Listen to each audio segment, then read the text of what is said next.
Is the motion seconded? The Manager of Opposition You wanted Business. to second it? Is the motion seconded? I second the motion, Mr Speaker.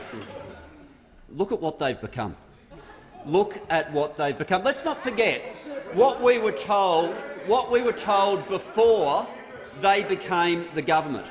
Let's go back 6 years to what they told us a Liberal National Party government would be like.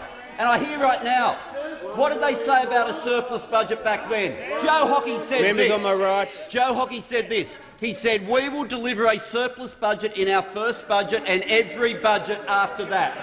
Well, since then, they've doubled Australia's debt and taken it to $500 billion, and now are boasting that maybe in the financial year after the next election, they'll for the first time fulfil what they said they'd do before they ever came to government. That's where they're at now. Because the first Prime Minister they tried on, the first Prime Minister they had to go with, he started by saying, "We can now bring back adult, stable government." That's what he said. That's what he said. Stable government he'd be able to deliver. And I guess it might not have been stable, but it's been consistent, because the number of Prime Ministers is 3, the number of Treasurers is 3, and the number of Deputy Prime Ministers is 3. There's been a consistency of what they've done, but it has been the opposite, the exact opposite of what Liberal Party voters thought they were going to get when this mob were elected. They promised cabinet government. That was one of the things they said they'd deliver. Proper, orderly cabinet government. Well, there's an embassy decision. There's an embassy decision that you might have thought you would have had a cabinet submission for. An embassy decision where you just might have thought maybe we should let the security agencies know before we announce this one. No process.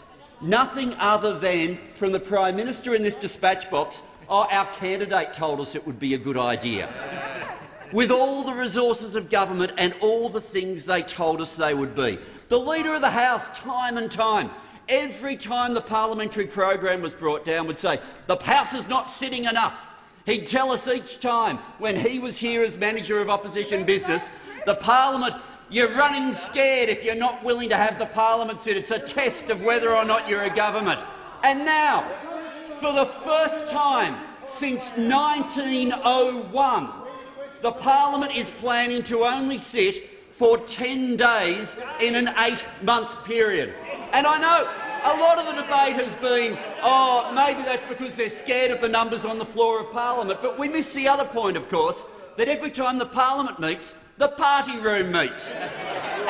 And when the Prime Minister says to us, "Oh, you're all getting so cocky, you know, you all think that we're going to be able to beat a Morrison government," we don't even know if we'll be against a Morrison government. All the indications and the little publicity stunts from the people who are a little bit more popular than the Prime Minister raise a whole lot of questions, and I can understand why they want to reduce the number of party room meetings between now and the election. We're also told that if they won, there'd be no cuts to health, no cuts to education, no changes to pensions, no cuts to the ABC. Every single one of them untrue. But perhaps we don't need to be able to go through our critique of them, because in truth, the brutality of our critique of them doesn't match their critique of them.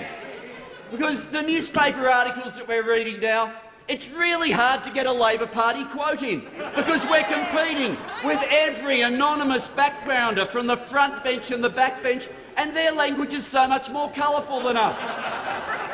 I mean, having promised adult government, you then get a Prime Minister describing his own mob as the Muppet Show. It wasn't us who described the Minister for the Environment as being on L plates. It was one of their own senators. It wasn't us who ridiculed the Leader of the House as being a legend in his own lunchtime. It was the man sitting next to him, the Treasurer of Australia.